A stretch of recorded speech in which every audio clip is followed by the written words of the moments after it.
warahmatullahi wabarakatuh, teman-teman semua. Semoga semuanya dalam keadaan sehat ya.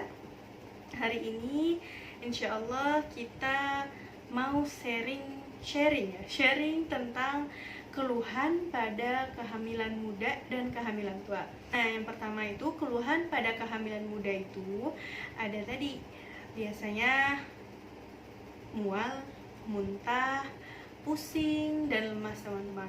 Nah, selama ini masih dalam batas normal gitu, kita masih bisa beraktivitas atau lemasnya juga biasa saja, hanya sedikit gitu, masih bisa diatasi, itu insya Allah masih normal. Dan biasanya mual muntah itu umumnya pada ibu hamil itu pada pagi hari, namanya morning sickness teman-teman, morning sickness.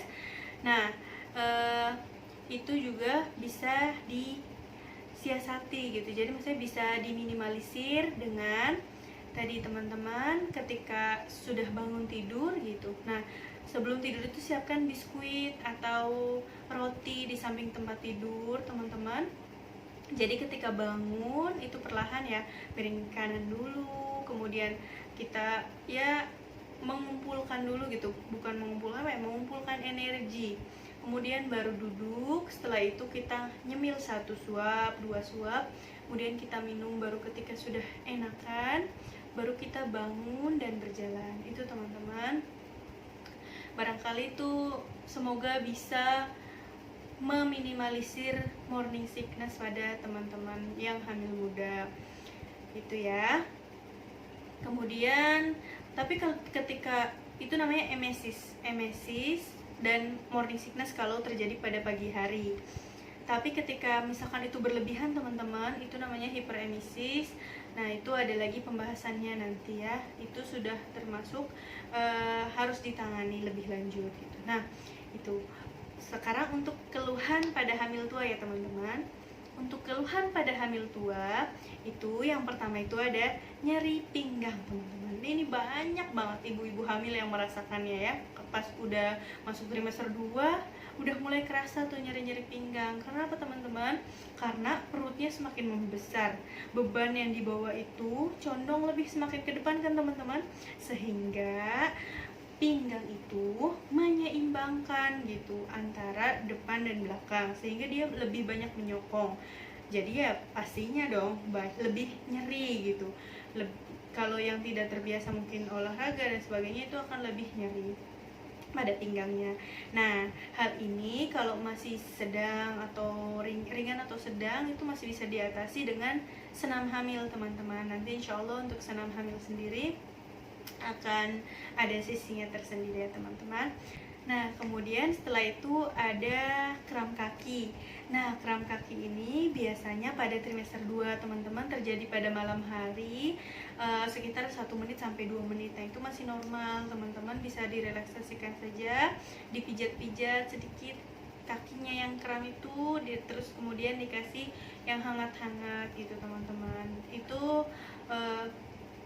teman-teman juga bisa siasati dengan jangan terlalu lelah ya, karena dia bisa memacu kram pada kaki itu sendiri. Nah, itu kemudian setelah itu ada pembengkakan pada kaki. Nah, ini sudah masuk trimester 2, trimester 3 ini terutama teman-teman. Ini biasanya banyak yang terjadi pembengkakan pada kaki karena tadi apa? Kelebihan cairan pada tubuh, sehingga tadi ketika dia banyak duduk saja. Nah, itu kan cairannya ketika berlebihan akhirnya kan turun ke bagian yang paling bawah teman-teman. Jadi dia bengkak pada kakinya. Ketika diperiksakan itu tidak ada protein urin yang positif atau hasilnya itu negatif teman-teman. Nah, itu normal. Jadi nggak apa-apa, maksudnya dia bisa diantisipasi dengan tadi ketika tidur ditaruh bantal di kakinya, jadi posisi kaki itu lebih tinggi sehingga tadi peredaran cairannya juga bisa lebih lancar lagi teman-teman. Itu ya. Kemudian setelah itu ada biasanya muncul keluhan itu wasir atau ambeien teman-teman. Nah, terutama ini juga pada trimester 3, tapi bisa juga muncul pada trimester 2 karena kepala bayi atau bagian terendah janin itu mulai turun dan menekan gitu ya, karena posisi vagina dan juga eh, anus ya, atau ya anus itu berdekatan, jadi sehingga misalkan tadinya nggak ada keluhan, sebelum hamil itu nggak ada keluhan, wasir gitu ya.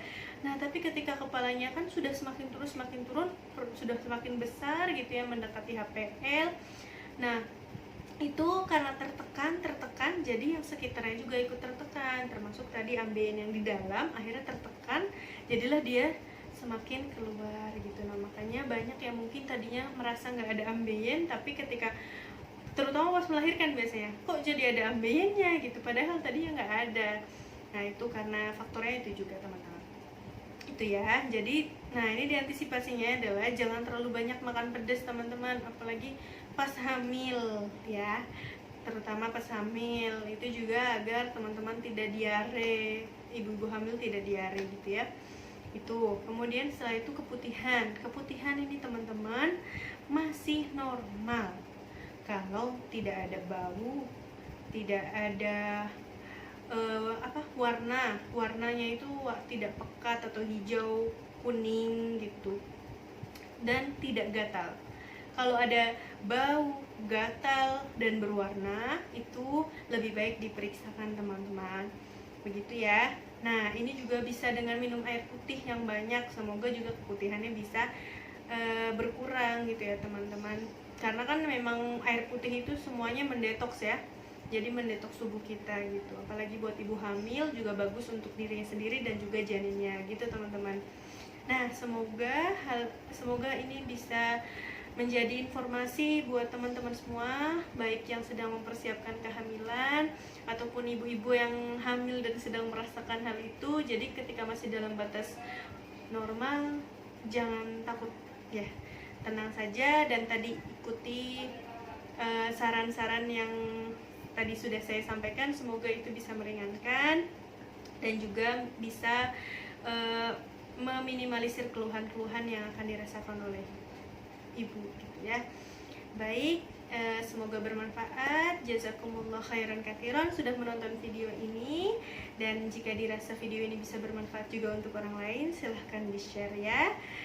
Baik, assalamualaikum warahmatullahi wabarakatuh.